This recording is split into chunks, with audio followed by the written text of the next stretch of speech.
Welcome back to the channel. Little order of business before we start. The channel was called Everyday Apologetics, but after further research, we found out that that name's actually taken.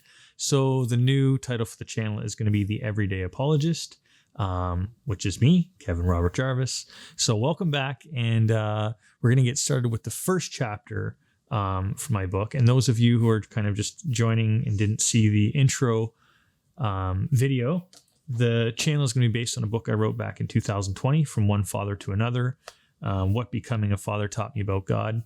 Now, this is obviously relevant to mothers too, and step-parents, and it's not just fathers.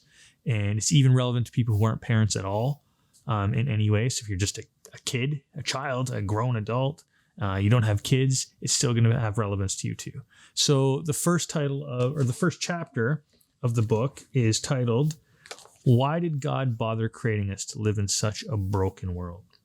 And the way this, basically the book came about, starting with this chapter, was I was on a walk one day, and I just learned that one of my friends had a terminal diagnosis of cancer. And a week before that, I also learned that another friend of mine who had been battling cancer was also terminal. And I had a couple friends that were pretty close to me found out that their child was also not going to be with us much longer.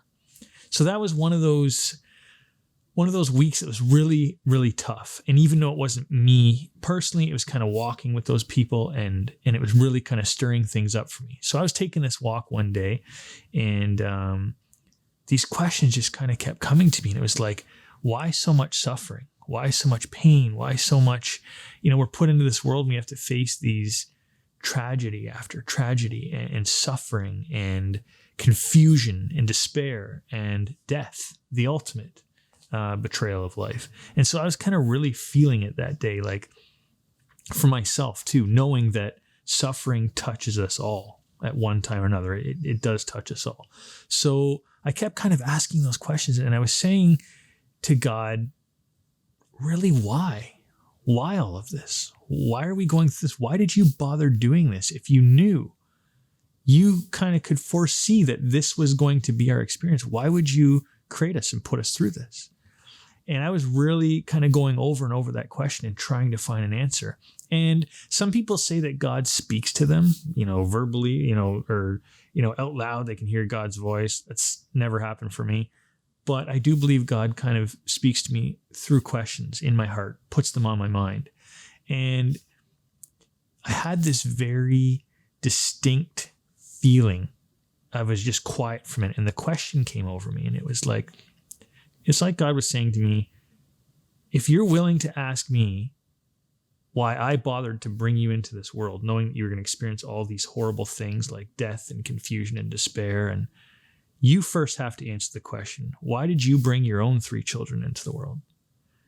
And that kind of started everything for me. I was literally dumbstruck for a moment, because I thought to myself, here I am saying to God, why would you do this? Why would you bring me into this world? Why would you bring any of us into this world knowing we're going to suffer like this? And yet I did the very same thing to my own 3 children.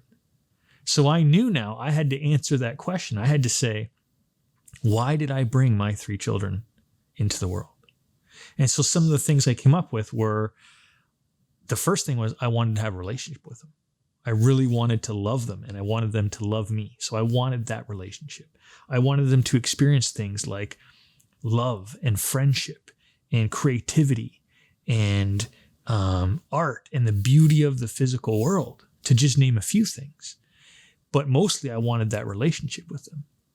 And then I kind of thought to myself, is it possible God's motive and intention was the same? Did he create us? Did he bring us here because he wanted a relationship with us, just as I brought my own 3 children in the world to have that relationship with them? Now, that brings up a whole bunch of other questions, which are going to be the further chapters in the book. The next one being free will. Why did he have to create us free? Because a lot of the suffering and stuff we experience in this world, I believe, is brought on by free will and our choices. So why did he even have to give us free will? And was that worth it? We're going to get to that in the next chapter. But for now, I think the question that really struck me was, why did I bring my own 3 children into this world? And can that teach me anything about God's motives and intentions? So I think the best thing for me to do is just to read really quickly the reflection questions that I wrote at the end of this chapter, because I really do believe that ultimately insight, some people get insight, they read a book and you can get insight that way. And I have many times too, but the greatest insights I've ever come about are from great questions. And so humbly, I think these are really good questions that I wrote at the end of this chapter. I'm just going to kind of read them out really quickly, and hopefully you'll spend the time reflecting on them and they'll bring you some kind of insight. So the first question is, do you find yourself questioning God's motives for creating us to live in such a world as this? Just ask yourself that. I'm sure you've looked around sometimes and thought, why God? That's the first question. Second, if you are a parent and brought a child into this world, or many children, how would you answer your child if they asked you what your motives were when deciding to have them? It's an important question. Your little child comes up to you, or your older child comes up to you and says, hey, why did you want to have me in this world with you? How do you answer that? And then third one, take a moment to reflect on these motives for having your own children. If you're not a parent, what do you think your parents' motives were to have you come into this world? And fourth, can you see how God may have had some of the same motivations and intentions? So with that being said, that's the end of the first chapter. Why would God bother creating us to live in such a broken world? And hopefully you take time to reflect on the questions that I just read to you, and maybe comment below. Tell me what you think. Tell me if they made sense to you, if they kind of stirred anything up. That'd be interesting. I'll definitely be joining the discussion if you do comment.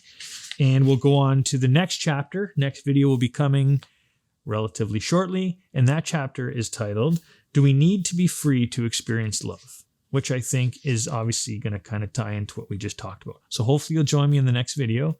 And thanks for joining the Everyday Apologist.